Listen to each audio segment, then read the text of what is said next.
Bonjour, bonsoir tout le monde, je suis ravie de vous retrouver aujourd'hui pour cette vidéo consacrée à Miss France. Je vous l'avais promis en début de semaine quand j'ai fait la vidéo sur les Miss Univers. Et là, ça va être toutes les polémiques sur Miss France, parce que franchement, c'est un sketch en fait, tout ce qui s'est passé. C'est vraiment un délire. Je vais vous expliquer toutes les polémiques qu'il y a eu, et je fais pas cette vidéo pour alimenter la haine, hein. C'est juste pour relayer l'info. Donc écoutez, je vais vous raconter toutes les polémiques donc qu'il y a eu avec cette édition-là, mais je voudrais commencer quand même par le commencement, faire un petit rappel historique de ce qu'est Miss France. En tout cas, moi j'ai appris des trucs, donc voilà, pareil, je partage l'information. Au cas où vous ne sauriez pas comment est née Miss France, eh bien, je vais vous raconter aussi les origines au passage. Petite introduction. Alors, petit point historique, l'expression Miss France est née dans les tranchées de la Somme en 1914, et à l'origine, la presse parisienne lui préféra l'expression de « la plus belle femme de France ». Le concours remonte à 1920, lorsque le journaliste Maurice de Waleffe fonde la plus belle femme de France en tant que premier concours national de beauté moderne du pays, motivé par le succès de concours américains comme Miss America et le désir de définir une norme ethniquement française de beauté féminine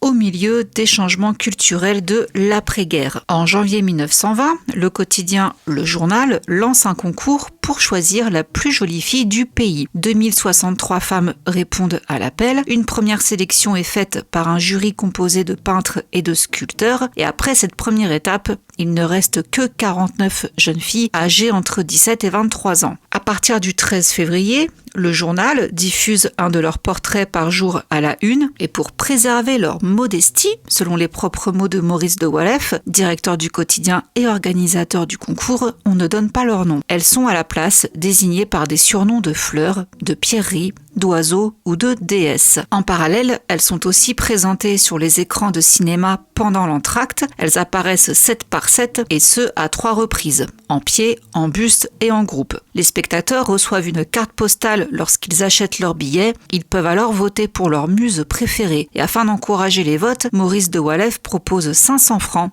à celui ou celle qui devinera le classement exact des jeunes filles après dépouillement. Le 10 mai 1920, après dépouillement des bulletins, Agnès Souret est élue plus belle femme de France. L'émeraude, comme elle était surnommée, reçoit 4000 francs des films éclairs, son portrait fait par la photographie d'art Sartoni et un coffret d'essence rare de la parfumerie Harris. Agnès Souret est née à Bayonne, elle a des origines bretonnes, les cheveux châtain clair, les yeux bruns, le teint clair et mesure 1m68. Maurice de Waleffe la décrit comme une fleur de nos Pyrénées brûlantes, atténuée par les brumes de l'Armorique. Elle réalise l'idéal en demi-teinte qu'on appelle le charme français. Après sa victoire, elle se lance dans le métier d'actrice, mais décède d'une péritonite en 1928 à l'âge de 26 ans. À noter que dès sa création, le concours fait polémique, non seulement à cause de l'image de foire aux bestiaux qu'il donne, mais aussi à cause de la personnalité de Maurice de Waleffe,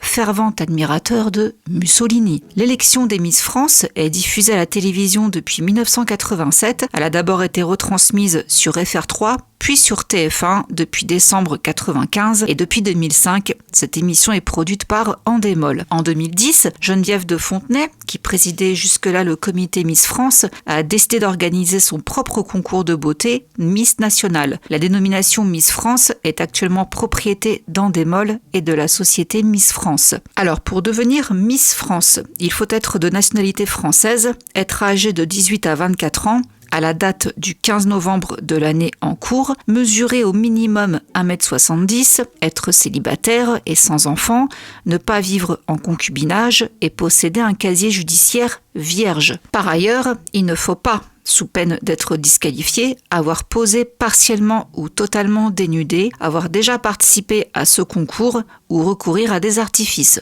comme des lentilles de couleur, donc pas de tatouage non plus, pas de piercing, pas de chirurgie esthétique. Enfin, les Miss doivent avoir un comportement exemplaire. interdiction de fumer lors de représentations publiques et une consommation d'alcool très modérée. En octobre 2021, l'association féministe Oser le féminisme saisit le Conseil des prud'hommes de Bobigny pour contester le concours Miss France qu'elle juge sexiste et discriminatoire. Elle estime que certains critères imposés aux candidates, comme une taille minimale d'1m70, des standards de beauté stricts et d'autres conditions liées à l'apparence ou au statut personnel, sont contraires au droit du travail et à la lutte contre les discriminations. Le dossier a été examiné après plusieurs audiences et le 6 janvier 2023, le Conseil des prud'hommes rend sa décision. Il s'est déclaré compétent pour juger des questions soulevées, ce qui implique qu'il reconnaît l'existence d'un travail et d'un processus de recrutement dans le cadre du concours, mais il rejette les demandes de l'association concernant l'illégalité des critères de sélection. Autrement dit, les prud'hommes ont débouté l'association, estimant que ces critères n'entraient pas dans le cadre des discriminations selon le droit du travail. Toutefois,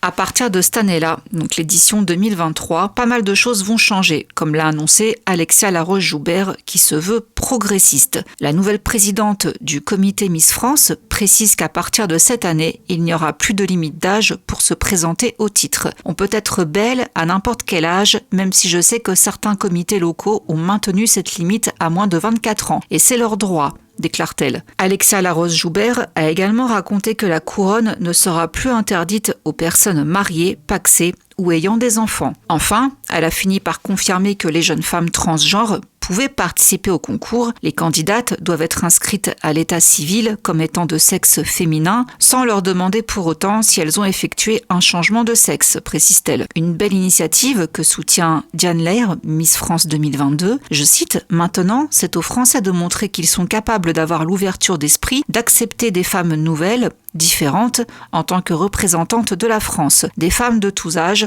avec un statut marital et potentiellement des enfants, avec des tatouages, des choses qu'on n'avait effectivement pas auparavant. » Pour l'édition 2024, c'est la deuxième à présenter des critères de sélection plus flexibles. Cependant, en pratique, peu de changements sont observables. L'âge moyen des candidates reste proche de 22 ans, avec une majorité des candidates participantes ayant moins de 25 ans et la plus âgée n'ayant que 28 ans. Aucun signe distinctif notable comme des tatouages visibles n'est clairement apparent et aucune des candidates régionales n'est mère de famille, à l'exception d'une candidate qui arbore des cheveux courts, une première selon Alexia Laroche-Joubert, présidente de la société Miss France de 2021 à 2023. Cependant, un critère demeure immuable selon elle, la taille minimale d'1m70 justifiée par des contraintes techniques pour l'émission en direct. Cette contrainte limiterait la création de tenues adaptables à différentes tailles de candidates. Alors le débat sur le manque de diversité et de représentativité au sein du concours Miss France est récurrent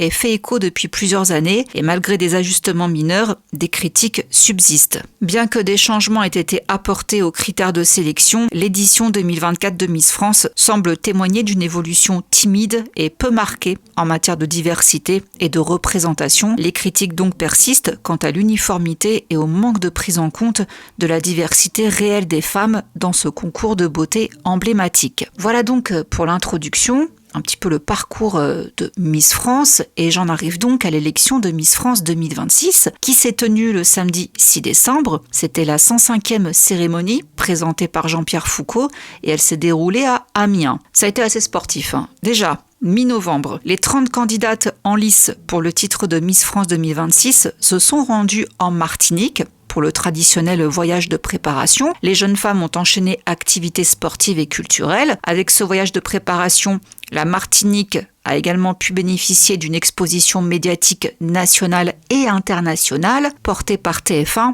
et la marque Miss France, l'un des événements télévisés les plus suivis de France. Une occasion unique de mettre en lumière les atouts touristiques et culturels de l'île, tout en célébrant le parcours d'une Miss qui incarne l'élégance, la dignité et la fierté de la Martinique. Ce séjour revêt également une symbolique particulière. La Martinique est le territoire d'origine d'Angélique Angarny-Philopon, actuelle Miss France, enfin du moins à ce moment-là. Les candidates ont donc eu le privilège de découvrir l'île à ses côtés dans une atmosphère de partage et de cohésion. C'était l'une des étapes cruciales du concours Miss France. Pendant une semaine, elles sont évaluées sur leur culture générale, leur aisance en public, leur sens de la camaraderie, le tout dans une destination de rêve. L'occasion pour certaines de se démarquer, pour d'autres, ça a marqué la fin de l'aventure, avant même leur retour dans la capitale. Malheureusement, ce séjour a été entaché par le comportement des candidates. Le mercredi 12 novembre, on a Le Parisien qui révèle que derrière les paillettes,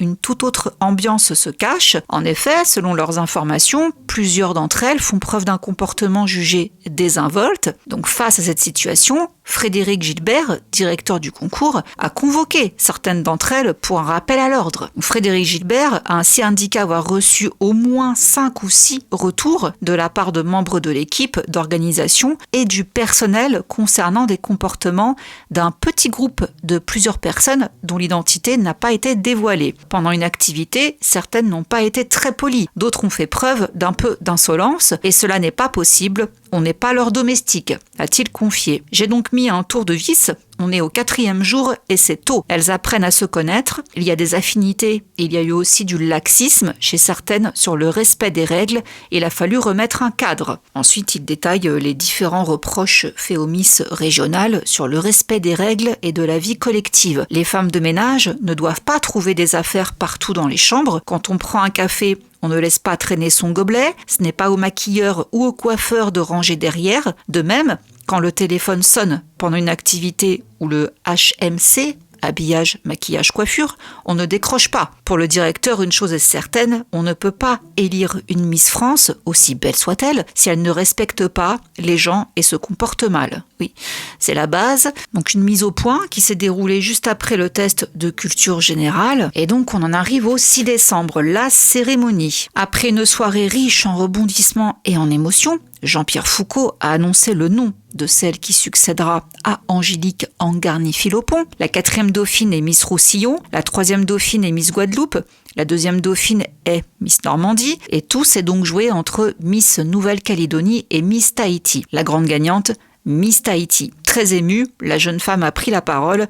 Je n'arrive pas à réaliser ce qu'il se passe, que j'ai la couronne de Miss France sur la tête. J'aimerais remercier toutes les personnes qui ont été sur mon chemin pour en arriver là. Cette victoire est collective pour toutes les personnes qui ont été présentes à mes côtés, m'ont soutenue et m'ont poussée à être ici. Merci à vous tous. Alors notre nouvelle Miss France s'appelle Inaupoko Devez. Elle est âgée de 23 ans. Elle a été couronnée Miss Tahiti 2025 le 28 juin dernier dans les jardins de la mairie de Pirae au nord-ouest de l'île. Elle est secrétaire administrative et mannequin d'1m82. Elle est originaire des Marquises du côté maternel et de la France côté paternel. Après l'obtention d'un baccalauréat scientifique, la jeune femme a suivi des études en droit et en psychologie avant de travailler dans l'administration et le tourisme. Elle pratique en parallèle donc le mannequinat depuis plusieurs années. Sa cause, la santé mentale. La Miss a expliqué avoir elle-même vécu un burn-out, ce qui l'a incité à s'exprimer sur ce sujet. Elle a voulu déstigmatiser ce qui à l'époque, je pensais, être totalement tabou et moi-même je me suis isolée, je me suis renfermée sur moi, déclare-t-elle. Nombreux sont les Français qui l'ont découvert à l'occasion donc de cette cérémonie, mais quelques téléspectateurs bien attentifs ont remarqué que cette nouvelle reine de beauté avait déjà fait une apparition furtive au petit écran il y a quelques années. Et ça n'a pas plu à tout le monde. En effet, Miss Tahiti a participé au tournage du clip de la chanson Doudou, interprété en duo par les rappeurs Koba Lade et Naps. Sorti en décembre 2021 sur YouTube, le clip a cumulé à ce jour quasiment 80 millions de vues. Lors de ses études de droit et de psychologie, Inaupoko Devez, comme je vous le rappelle, avait donc fait du mannequinat. Et c'est à ce moment-là qu'elle a notamment participé en tant que figurante au tournage de ce clip de rap qui a rencontré un grand succès à l'époque. Donc elle déclare « C'était une expérience sympa, les gens en ont fait un buzz, je n'ai pas trop compris pourquoi. La figuration, l'acting, j'aimerais bien refaire. De base, je suis mannequin et modèle photo et j'avais l'opportunité quand j'avais 19 ans de participer à ce clip. Je me suis dit pourquoi pas. J'étais en pleine étude de droit, c'était juste 2 jours de tournage. Quand on me l'a proposé, j'ai appelé le réalisateur et je lui ai dit « Tu m'assures que si jamais un jour je me présente à un concours de Miss, ça ne me pénalisera pas. Moi, je ne l'ai jamais caché, les gens s'en sont un petit peu emparés. Je l'ai fait avec mon prénom français, qui est Céline. C'est commun que des Polynésiens aient un prénom français et un polynésien. Et par fierté et reconnaissance de nos racines, on utilise notre prénom polynésien quand on est à Tahiti. Alors pas de souci jusque-là, sauf que le rappeur Koba Ladé est actuellement incarcéré au centre pénitentiaire de Mo-Choconin-Nemontier, purgeant une peine de 6 ans de prison pour un accident de la route. Au volant et testé positif à la Marie-Jeanne, il avait percuté à grande vitesse un camion à l'arrêt sur une bretelle de sortie en septembre 2024. Son passager avant, William Dogbey, 30 ans, un ami proche, avait été tué. Le rappeur Naps, quant à lui, sera jugé du 16 au 19 février 2026. Il est soupçonné d'avoir abusé une femme pendant son sommeil à l'automne 2021 à Paris. Accusation qu'il nie. Donc voilà, ça plaisait pas trop à certains qu'elle ait joué dans un clip avec de telles personnes. Autre polémique, tout de suite après la cérémonie, ça n'a pas traîné. Durant la nuit du samedi 6 au dimanche 7 décembre, une vidéo montre 2 Miss, et ça s'est propagé sur les réseaux comme une traînée de poudre. Contexte, après leur élimination, Miss Aquitaine et Miss Provence ont été filmées en loge, laissant échapper des propos particulièrement violents à l'encontre des 12 candidates encore en compétition. La candidate d'Aquitaine se filme pour commenter ce choix. Désolée, mais qu'est-ce que c'est que ce top 12 ? Je veux pas faire ma rageuse, mais c'est quoi ce top 12 s'il vous plaît ? Allô la Terre, lâche-t-elle, alors sans la moindre retenue, et Julie Zitouni renchérit, toutes des grosses PUTES, avant que sa camarade la reprenne.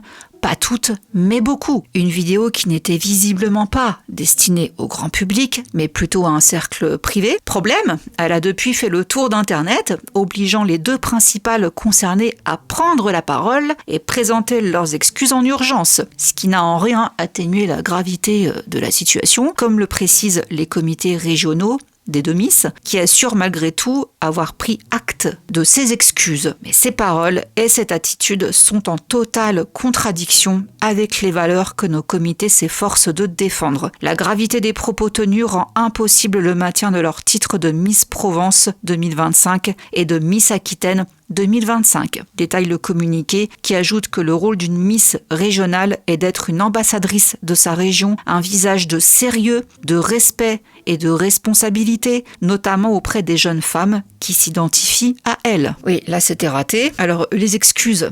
À la suite de l'annonce du top 12 de Miss France 2026 et dans une vidéo destinée à un cercle privé mais qui a été relayée publiquement, j'ai approuvé des propos inacceptables tenus par une autre Miss régionale du concours à l'encontre de l'ensemble des Miss régionales de la promotion de Miss France 2026. Ces mots et cette réaction ne reflètent absolument pas les valeurs humaines que l'on m'a transmises, ni celles que je souhaite défendre, explique Ainoa Laïtet. Pendant toute la préparation à Miss France, mon comité départemental, mon comité régional et la société Miss France m'ont appris le respect, la bienveillance, la sororité et la dignité. Je suis pleinement consciente que, sur le moment, je n'ai pas été à la hauteur de ces valeurs. Avec le recul, je réalise à quel point cela a pu blesser, humilier les candidates, atteindre le travail des comités et choquer toutes les personnes qui nous soutiennent et nous regardent et celles qui portent les valeurs de ce concours. Je regrette profondément d'avoir réagi de cette façon et de ne pas avoir immédiatement condamné ces propos. J'espère sincèrement que celles et ceux qui ont été touchés par cette situation pourront,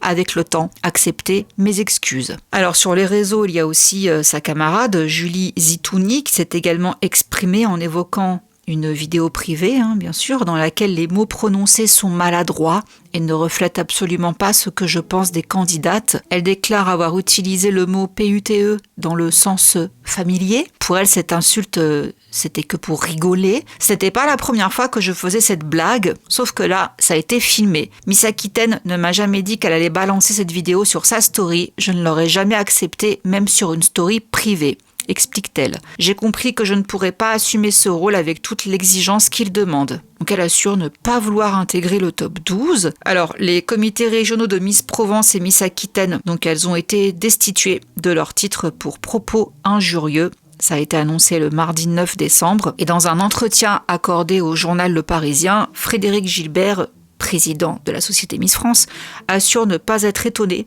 par la décision prise par les comités régionaux, vu l'ampleur de la polémique, vu les propos qui ont été tenus. On peut commettre des erreurs, être déçu de ne pas être dans le top 12, mais là, les propos tenus sont quand même assez violents. Et il est d'autant plus agacé puisque le comité avait, cette année, particulièrement mis l'accent sur le respect et la bienveillance. On leur a quand même fait tout un discours sur les réseaux sociaux, qu'il fallait faire attention à ce qu'on mettait, et on a énormément parlé de cyberharcèlement. Et cette vidéo va complètement à l'encontre de tout ce que nous, on a pu dire, ou même de ce que représente ce titre de Miss régionale pour Miss France. Que tu estimes que telle Miss ne devrait pas être dans le top 12 plutôt que toi ou plutôt qu'une de tes copines, c'est ton point de vue, ton analyse personnelle, mais de là à tirer à boulet rouge comme ça, je trouve qu'il y a un manque de respect total. Fin de citation. Donc embourbé malgré lui dans la polémique, il a réfléchi à interdire le téléphone pour les Miss, notamment lors du concours. Je me pose la question, si je l'interdis pendant la cérémonie, elles pourront faire ça le lendemain. Mais la question est ouverte, forcément. Donc à la suite de cette mesure exceptionnelle de destitution, beaucoup de médias ont relayé l'information selon laquelle Miss Provence 2025 et Miss Aquitaine seraient remplacées dans leurs fonctions. Mais contrairement à ce qui a été annoncé, ce ne sera pas le cas. Donc le jeudi 11 décembre, le comité Miss Aquitaine a également pris la parole à ce sujet dans une story publiée sur son compte Instagram qui disait « Le comité Miss Aquitaine tient à démentir certaines informations parues concernant l'attribution du titre de Miss Aquitaine 2025 à la première dauphine. Jusqu'à la prochaine élection régionale de Miss Aquitaine 2026, l'ensemble de nos invitations seront honorées par nos Miss régionales déjà titrées et ou les dauphines de la promotion de Miss Aquitaine 2025. » Donc la déléguée régionale Lydia Podo-Senoff a expliqué que Julie Zitouni ne sera pas remplacée. D'abord, cela ne serait pas cool pour une jeune femme de récupérer le titre de Miss Provence dans ces conditions. Et elle ajoute qu'il serait pénalisant pour la première dauphine, une certaine Manon Job, de reprendre l'écharpe de Miss Provence 2025 qui l'empêcherait alors de se représenter lors d'une prochaine élection, comme le stipule le règlement. Donc pour assurer les engagements en région dans les prochains mois jusqu'à l'élection de Miss Provence 2026, le comité pourra s'appuyer sur une autre reine de beauté, Miss Côte d'Azur 2025, Luna Maiolino. Bien qu'il affirme ne plus avoir de nouvelles de Julie Zitouni depuis le début de la polémique, le comité se tient prêt à l'aider à faire face à la vague de cyberharcèlement qu'elle essuie et contre laquelle elle a décidé de porter plainte. Alors forcément, après cette polémique, on a demandé à Miss France ce qu'elle pensait de tout ça. Alors elle expliquait avoir toujours eu de très bonnes relations avec ses deux camarades. L'ambiance en coulisses était bonne. Après, bien sûr, certaines personnes sont plus compétitives que d'autres. Elles se sont expliquées, elles ont prononcé leurs excuses vis-à-vis de chacune. Il faut passer à autre chose, déclare-t-elle. Sur les réseaux sociaux, des contenus peuvent être déformés. Aujourd'hui, les mesures ont été prises. Elles se sont excusées. J'aimerais qu'on n'en rajoute pas des couches. Les choses ont été faites. J'aimerais qu'on aille de l'avant et qu'on tire un trait sur ce sujet qui ne me concerne pas. Alors, elle était accompagnée pour son apparition sur un talk show de France 2 de Frédéric Gilbert, qui a déclaré à son tour « Elles subissent une vague de haine et de harcèlement sur les réseaux. Miss Provence a reçu plus de 30 000 messages insultants. Ça ne s'arrête jamais. Aucune faute ne justifie la haine, l'acharnement ou les menaces sur les réseaux sociaux. Nous poursuivons notre mission avec rigueur et vigilance afin que les femmes appelées à représenter la Provence et la région Aquitaine puissent le faire dans un cadre exigeant, responsable et digne de la confiance du public. » À son côté, Camille Serre, Miss France 2015 et marraine de la nouvelle reine de beauté, a tenu à rappeler le contexte de la vidéo. On est 5 minutes après l'annonce du top 12. Elles viennent juste d'apprendre qu'elles n'y sont pas. On leur dit, si vous avez envie de fêter un peu ça, de boire un peu d'alcool et de dire des gros mots, c'est maintenant. Bon, eh bien, certaines l'ont pris un peu trop au mot. La déception a parlé. Fin de citation. Alors, Miss Provence, après s'être expliquée et excusée pour ses propos, a choisi de contre-attaquer. On a pu voir ça dans le quotidien local La Provence, par le biais de son avocat. Elle a dit qu'une plainte allait être déposée en citation directe devant le tribunal correctionnel contre l'influenceur Aquababe, à l'origine de la diffusion de la vidéo, qui avait affirmé sur ses réseaux sociaux que Miss Provence n'a pas été retenue dans le top 12 de Miss France après avoir été surprise dans sa chambre en train de fumer de la Marie-Jeanne. Une affirmation vertement démentie par Julie Zitouni, Zitouni et une autre plainte contre X a été déposée devant le doyen des juges d'instruction qui vise les auteurs, souvent anonymes, d'injures, de menaces et même d'appels au VIOL qui ont ciblé Julie Zitouni. Son avocat précise qu'elle fait face à des actes de harcèlement en ligne d'une violence particulière et face à l'emballement numérique visant Miss Provence et Miss Aquitaine, l'organisation Miss France a publié un communiqué pour dénoncer une campagne de haine jugée intolérable. Frédéric Gilbert, qui dirige le concours, réaffirme que le comité condamne fermement ces comportements et toute forme de violence en ligne, rappelant que respect et bienveillance constituent les fondements mêmes de Miss France. Il exhorte enfin le public à cesser immédiatement ces attaques et à faire preuve de retenue et de respect envers les candidates prises pour cible. Alors, ça ne s'arrête pas là. Après la polémique Miss Provence et Miss Aquitaine, la polémique Miss Normandie. Sur la scène du Zénith d'Amiens, la Rémoise a marqué les esprits avec une prise de parole audacieuse. Donc c'était le jour de la cérémonie. Elle avait déclaré « Ce soir, j'assume devant la France et au-delà d'être ce parfait mélange d'humour décalé et de blagues plus ou moins drôles que ma famille a la chance d'écouter. Mais ne vous laissez pas attendrir car derrière ce strass, ces paillettes et cet humour, j'ai le courage de Simone Veil, la force de Frida Kahlo, l'audace de Rosa Parks et la détermination de Malala Yousafzai. » Alors ces références à des icônes ayant marqué l'histoire ont été vivement critiquées sur les réseaux sociaux. Je cite un exemple. À quel moment tu te réveilles et tu te compares à Simone Veil et Rosa Parks parce que tu participes à Miss France? Et face à la polémique, elle dit c'est vrai, il y a eu quelques polémiques sur mon discours, malheureusement, mais moi, je suis très fière de l'avoir dit de cette manière et je n'enlèverai rien. Elle a ensuite précisé le sens de ces mots. Ce sont vraiment des femmes qui m'inspirent par leur qualité. Et non, je ne leur arrive pas à la cheville, non, je ne me compare pas à elles, je m'en inspire, et c'est vraiment ce que certaines personnes n'ont pas compris. Elle a également révélé que son discours avait été préparé et validé en amont par la société Miss France, sans aucune intention de provoquer. Et malgré les critiques, son aisance à l'oral a convaincu les organisateurs du concours de beauté qui lui ont décerné le prix de l'éloquence de Miss France 2026. Donc finaliste et 9e du classement général, la Rémoise peut être fière de son parcours dans cette compétition, elle qui réalisait un rêve d'enfant en participant à cette aventure. Mais c'était pas fini, une autre tempête s'est levée. En effet, elle aurait liké des commentaires particulièrement critiques et violents au sujet de la gagnante Inaupoko Devèze. Alors voici du coup ce qu'on a pu voir sur les réseaux. C'est quoi ce vice Miss Normandie? Les likes de zinzin? Elle est à l'aise Miss Normandie. Elle prend un selfie avec Miss Tahiti et elle like les commentaires qui disent qu'elle ne mérite pas. Non mais entre Miss Provence et Miss Aquitaine qui insulte le top 12 de PUTES et Miss Normandie qui like des commentaires contre la victoire de Miss Tahiti, qu'est-ce qui se passe cette année? Donc voilà tout ce qu'on a pu lire comme commentaires sur le réseau X. Les commentaires likés par la jeune femme attaquaient effectivement le physique de la Tahitienne et remettait en cause sa victoire. Jusqu'ici, celle qui rêvait de devenir animatrice télé avait décidé de garder le silence. Puis, dans les colonnes de Public, elle a réagi à cette histoire, donc je cite ses propos. « Je suis extrêmement fière de ma place de 2e dauphine et pour rien au monde, je ne regrette quoi que ce soit. Je suis très fière d'Inaupoko.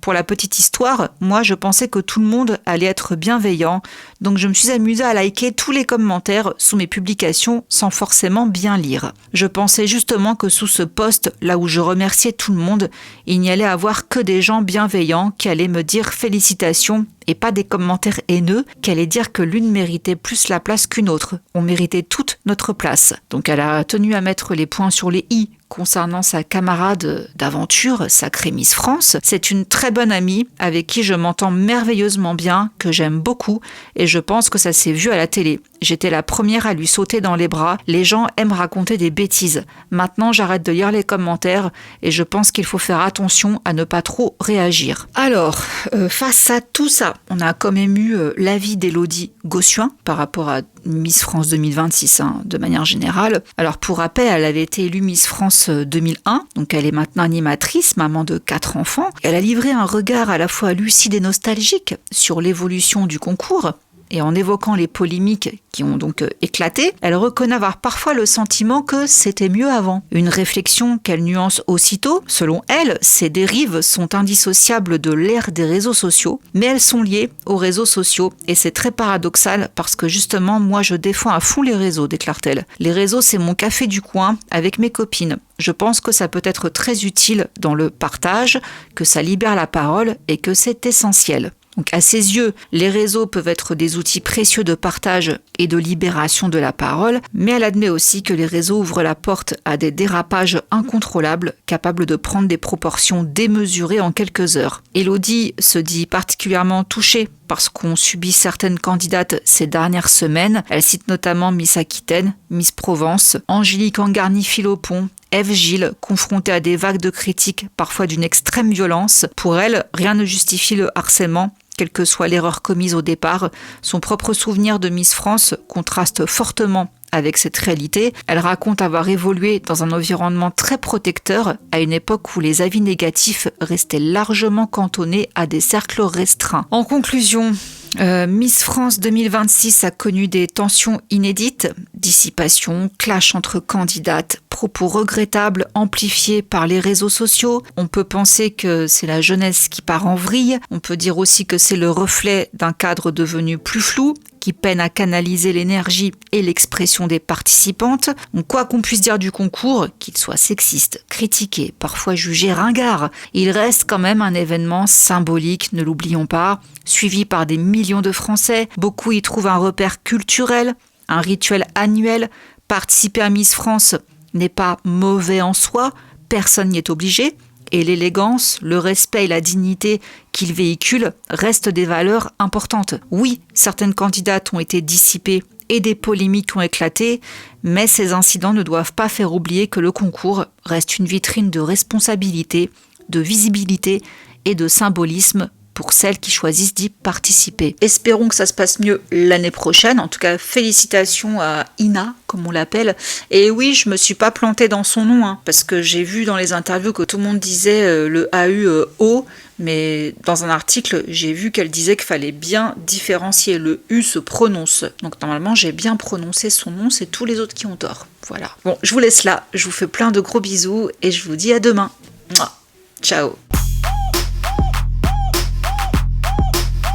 On the beat, so twerk it, bitch. Like.